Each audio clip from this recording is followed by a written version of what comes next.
ونصلي ونسلم على رسوله الكريم اما بعد فاعوذ بالله من الشیطان الرجیم بسم اللہ الرحمن الرحیم۔ آج انشاءاللہ تعالی 13ویں تراویح ادا کی جائے گی۔ یہ رحمت کا عشرہ دوسرا عشرہ ہے اور یہی ہماری جو یہاں تراویح ہو رہی ہے اس کا یہ آخری عشرہ ہے۔ ہمارا تقریباً ایک ہفتہ رہ گیا ہے، اگلے اسی ہفتے کو انشاءاللہ تعالی تکمیل قرآن مجید کی یہاں محفل ہوگی۔ تو شیطان جو ہے ظاہر بات ہے کہ ہمارا دشمن ہے، نفس ہمارا دشمن ہے، وہ یہ چاہے گا کہ ہم اس میں پیچھے ہو جائیں، سستی دلائے گا، کاہلی۔ تو ہم نے ہمت سے کام لینا ہے اور وقت کی پابندی کے ساتھ انشاءاللہ تعالی یہ جو ایک آدھ ہفتہ رہ گیا ہے اس میں مکمل پابندی کے ساتھ تراویح میں آنا ہے اور تراویح کو انشاءاللہ تعالی ادا کرنا ہے۔ تو آج انشاءاللہ تعالی پارہ نمبر 19 سے لے کر پارہ نمبر 20 کے نصف تک کی تلاوت ہوگی۔ اس میں پہلے سورہ الفرقان کا بقیہ حصہ ہے جس میں بتایا گیا ہے کہ اس دن منکرین کہیں گے، یعنی قیامت کے دن، کاش ہم نے رسول کا راستہ اختیار کیا ہوتا اور فلاں کو دوست نہ بنایا ہوتا، اس نے تو مجھے قرآن سے دور رکھا۔ یعنی قیامت کے دن جو ہے انسان یہ تمنا کرے گا کہ ہائے کاش میں نے جو ہے یہ نہ کیا ہوتا، وہ نہ کیا ہوتا، فلاں کے ساتھ میں نے دوستی نہ کی ہوتی، فلاں لوگوں کے ساتھ میں نہ اٹھتا بیٹھتا، تو ان لوگوں کے ساتھ اٹھنے بیٹھنے کی وجہ سے میں قرآن سے دور رہا۔ تو اللہ نے جب ہمیں یہ موقع دیا ہے، زندگی کی سانسیں ہماری موجود ہیں، تو ہم اسی میں قرآن کا یہ جو ارشاد ہے اس سے فائدہ اٹھاتے ہوئے قرآن سے کیوں نہ دوستی کریں، بجائے اس کے کہ ہم ادھر ادھر بیٹھیں اپنے وقت کو ضائع کریں۔ تو وہ وقت ہم قرآن کو کیوں نہ دیں، قرآن کو پڑھنے میں، سمجھنے میں، اس کی تعلیمات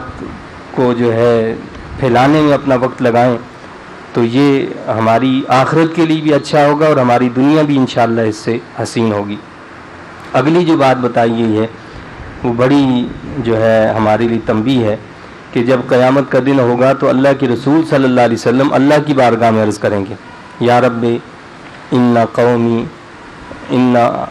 اتخذوا ھذا القرآن مہجورا، یہ میری وہ قوم ہے کہ اس نے تو قرآن کو چھوڑ رکھا تھا۔ یعنی اللہ کی عدالت میں اللہ کے رسول صلی اللہ علیہ وسلم یہ فرمائیں گے کہ میری اس قوم نے قرآن کو چھوڑ رکھا تھا۔ تو جب رسول اللہ صلی اللہ علیہ وسلم خود یہ دعویٰ پیش کریں تو آپ بتائیے کہ وہاں پھر کیا حال ہوگا کہ ہم نے تو قرآن کو کوئی اہمیت ہی نہیں دی کبھی۔ علامہ اقبال رحمہ اللہ تو یہ فرماتے ہیں کہ جب تک میں نے قرآن کو نہیں دیکھا تھا، قرآن سے میرا کوئی تعلق نہیں تھا، تو میں تو دنیا بھر میں جا کر علوم حاصل کرتا رہا، لیکن جب میں نے قرآن کو دیکھا تو میں نے ان ساری چیزوں کو چھوڑ دیا کہ میرے تو گھر میں خزانہ پڑا اور میں نے اس کو ہاتھ ہی نہیں لگایا۔ تو کہتے ہیں کہ اس کے بعد میں نے کوئی اور کتاب نہیں پڑھی، قرآن کو ہی میں پڑھتا رہا،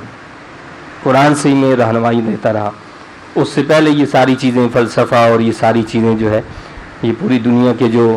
سفر کاٹتے رہے۔ تو مقصد کہنے کا یہ ہے کہ یہ خزانہ ہمارے پاس رکھا ہوا ہے، ہمارے پاس موجود ہے، ہمارے گھر میں موجود ہے، تو ہم اس کو ہاتھ لگانے کی زحمت کیوں نہیں کرتے؟ اگر ہم نے اس قرآن سے اپنے تعلق کو نہ جوڑا تو یہ نہایت سخت تنبیہ ہے۔ بے شک اللہ کے رسول صلی اللہ علیہ وسلم شفاعت بھی فرمائیں گے، سفارش بھی فرمائیں گے، لیکن جن کے بارے میں رسول اللہ صلی اللہ علیہ وسلم خود یہ دعویٰ کریں گے ان کی جان کیسے بچے گی؟ ان کی تو جان چھوٹ نہیں سکتی نا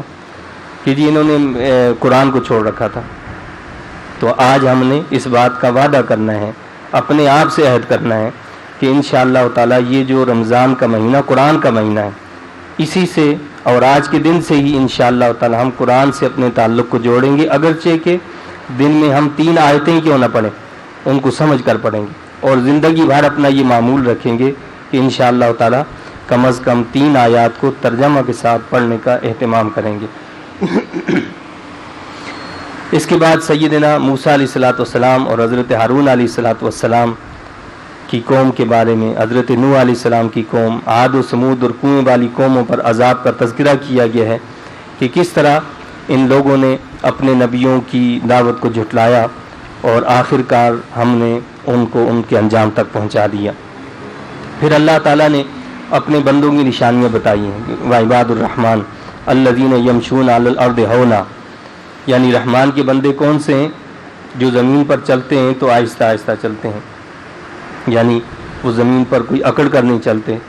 وہ کسی ایسی چال اور چلن کو اختیار نہیں کرتے کہ جن کے اندر کوئی غرور کا شائبہ ہو، کوئی اور ایسا شائبہ ہو کہ جس سے انسانیت کی تذلیل ہوتی ہو، انسانیت کی تحقیر ہوتی ہو۔ تو وہ اس انداز میں چلتے ہیں کہ آہستہ آہستہ چلتے ہیں۔ اور کیا فرمایا کہ اگر ان کا جاہلوں سے پالا پڑ جائے تو وہ جاہلوں سے الجھتے نہیں ہیں، بلکہ قالوا سلاما، وہ کہتے ہیں بھائی سلامت رہو، بس وہ ان سے یعنی الجھتے نہیں ہیں، وہ اعراض کرتے ہیں، ان سے ہٹ جاتے ہیں۔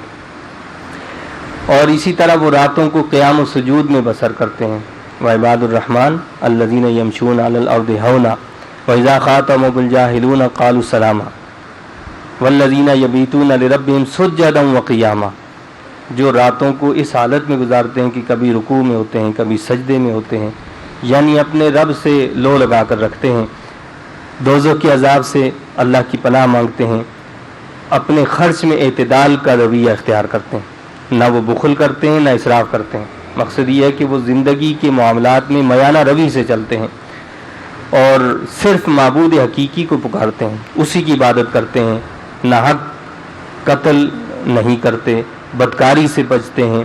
اور تمام جو رذائل اخلاق ہیں ان سے وہ اپنے آپ کو محفوظ رکھتے ہیں۔ اس کے بعد سورہ الشعراء شروع ہوتی ہے۔ اس صورت میں شاعروں کا ذکر تو سرسری طور پر ہوا ہے، مگر اول سے آخر تک انبیاء کرام علیہم الصلاۃ والسلام یعنی سابقین انبیاء جو ہیں ان کا تذکرہ ہے، ان کی تعلیمات کا ذکر ہے، اور ان پر جو اللہ کے انعامات ہوئے ان کا ذکر کیا گیا ہے۔ اور مخالفین قرآن کا جو ہے ذکر کیا کہ اے حبیب صلی اللہ علیہ وسلم، اگر یہ کافر ایمان نہیں لاتے تو کیا آپ ان کے لیے اپنی جان کھو دیں گے؟ زبردستی مومن بنانا یہ تو اللہ کی سنت کے خلاف ہے۔ یعنی اے حبیب صلی اللہ علیہ وسلم، اللہ کے رسول صلی اللہ علیہ وسلم کو اس سے دکھ ہوتا تھا کہ آپ صبح شام لوگوں کو اللہ کی طرف بلاتے اور وہ ماننے کے لیے تیار نہیں ہوتے۔ تو ایک فطری بات ہے کہ انسان کو اس سے تکلیف ہوتی ہے اور غم ہوتا ہے۔ تو اللہ کے رسول صلی اللہ علیہ وسلم تو سب سے زیادہ اہل ایمان کے لیے جو ہے وہ رؤوف اور رحیم ہیں، نہایت ہی مہربان ہیں۔ تو اللہ تعالیٰ خود یعنی اس بات کی گواہی دے رہا ہے کہ آپ جو ہے اپنی جان کو کیا ان کے پیچھے گنوا دیں گے کہ یہ ایمان نہیں لاتے؟ تو یہ تو اللہ کا جو ہے اصول ہی نہیں ہے کہ کسی کو زبردستی جو ہے اسلام قبول کروایا جائے۔ اگر اللہ یہ چاہتا تو سارے اسلام قبول کر لیتے۔ تو اللہ نے فرمایا کہ حبیب صلی اللہ علیہ وسلم آپ کا کام تھا لوگوں تک اللہ کے پیغام کو پہنچا دینا، آپ کی ذمہ داری یہ نہیں ہے کہ لوگ اس کو مانے بھی، بس آپ کا کام پیغام پہنچا دینا، ماننا نہ ماننا ان کا کام ہے، اس کا معاملہ ان کے ساتھ ہوگا، آپ نے اللہ کے پیغام کو صحیح پہنچانا ہے۔ سیدنا موسیٰ علیہ الصلاۃ والسلام اور ہارون علیہ السلام کو فرعون کے پاس جا کر تبلیغ کرنے کا حکم دیا۔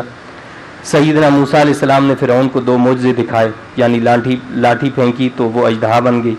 اور اپنا ہاتھ بغل سے نکالا تو وہ چمکنے لگا۔ یہ معجزات جو ہیں فرعون کے سامنے آپ نے پیش کیے۔ فرعون نے کہا کہ موسیٰ یہ تو جادوگر ہیں، پھر دنیا بھر کے تمام جادوگروں کو بلا لیا کہ ان سے مقابلہ کرو۔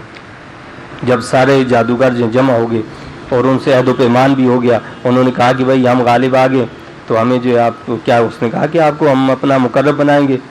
اور تمہیں جو ہے اپنا سفیر بنایا جائے گا، مشیر بنایا جائے گا،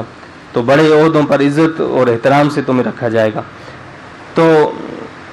جب جمع ہوئے اللہ نے موسیٰ علیہ السلام کو وہاں بھی غلبہ عطا فرما دیا،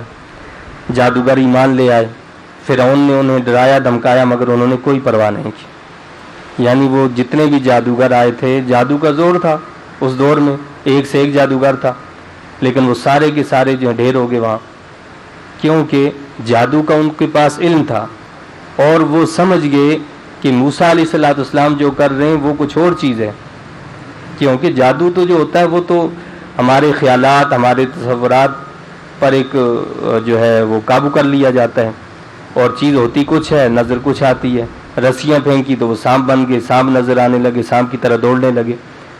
تو موسیٰ علیہ السلام کے معجزات کو دیکھ کر انہوں نے اسلام قبول کر لیا۔ جب فرعون نے دھمکیاں دیں تو انہوں نے کہا کہ ہمیں اس کی کوئی پرواہ نہیں ہے، حتیٰ کہ ان کے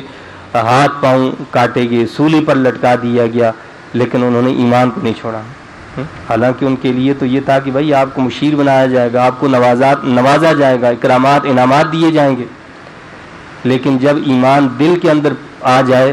تو انعامات، اکرامات، یہ سفارش اور یہ مشیری اور یہ ساری چیزیں انسان پھر چھوڑ دیتا ہے۔ اسے سب سے زیادہ محبوب جو ہوتی ہے ذات وہ اللہ کی ہوتی ہے، وہ ایمان ہوتا ہے، اس کو ایمان کی فکر ہوتی ہے۔ سیدنا موسیٰ علیہ السلام جب بنی اسرائیل کو لے کر مصر سے نکلے اور سمندر پر لاٹھی ماری تو اس نے خشک راستے چھوڑ دیے، یعنی سمندر نے راستے بنا دیے، اور سیدنا موسیٰ علیہ السلام اپنی قوم کے ساتھ آرام کے ساتھ جو ہے سمندر سے پار ہو گئے۔ اور سمندر جو ہے جب پار ہو گئے تو فرعون اپنی فوج کے سمیت اس کے اندر داخل ہوا۔ جب فرعون اس کے اندر داخل ہوا تو سب کو اللہ نے غرق فرما دیا ان کو۔ پھر سیدنا ابراہیم علیہ السلام نے بھی اپنی قوم کو جو ہے بت پرستی سے آپ نے منع کیا، روکا کہ بھائی یہ ساری چیزیں غلط ہیں، لہٰذا اللہ کی طرف آؤ۔ سیدنا نوح علیہ السلام کی دعوت کا بھی ذکر کیا کہ انہوں نے بھی اپنی قوم کو اللہ کی طرف بلایا، لیکن قوم نے ایک نہ سنی۔ حضرت ہود علیہ السلام نے بھی اپنی قوم عاد کو اللہ کی طرف بلایا، مگر وہ بھی نہیں مانے۔ حضرت سیدنا صالح علیہ السلام نے بھی اپنی قوم سمود کو جو ہے اللہ کی طرف بلایا، انہوں نے بھی اپنے نبی کی بات کو نہیں مانا۔ انجام کار جھٹلانے والی تمام قوموں کو اللہ نے تباہ اور برباد کر دیا۔ تو اللہ تعالیٰ نے یہ عبرت کے نمونے ہمارے سامنے رکھے ہیں کہ تم پوری تاریخ کو اٹھا کر دیکھو، جس قوم نے جس نبی کو جھٹلایا اس نبی کو ہم نے غلبہ دیا اور اس قوم کو ہلاک اور تباہ کر دیا۔ تو اے امت محمدیہ صلی اللہ علیہ وسلم، تم بھی اگر میرے نبی صلی اللہ علیہ وسلم کی تعلیمات کو چھوڑ کر یہ سمجھو کہ ہمیں کوئی 4 چاند لگ جائیں گے یا ہم جو ہے کسی محل پر اور تخت پر جا بیٹھیں گے، تو وہ تخت جو ہے نا وہ پھانسی والا تخت ہو سکتا ہے، دوزخ کا تخت تو مل سکتا ہے، لیکن اعلیٰ علیین والا تخت وہاں پھر نہیں مل سکتا۔ اس لیے توبہ کریں، اللہ سے معافی مانگیں اور اس بات کا عہد کریں کہ انشاءاللہ تعالی زندگی کی جو سانسیں اللہ نے ہمارے لیے باقی رکھی ہیں اس میں ہم پوری کوشش کریں گے کہ اللہ کے رسول صلی اللہ علیہ وسلم کی تعلیمات پر عمل کریں اور انہی پر ہمارا خاتمہ ہو۔ آمین و آخر دعوانا الحمدللہ رب العالمین۔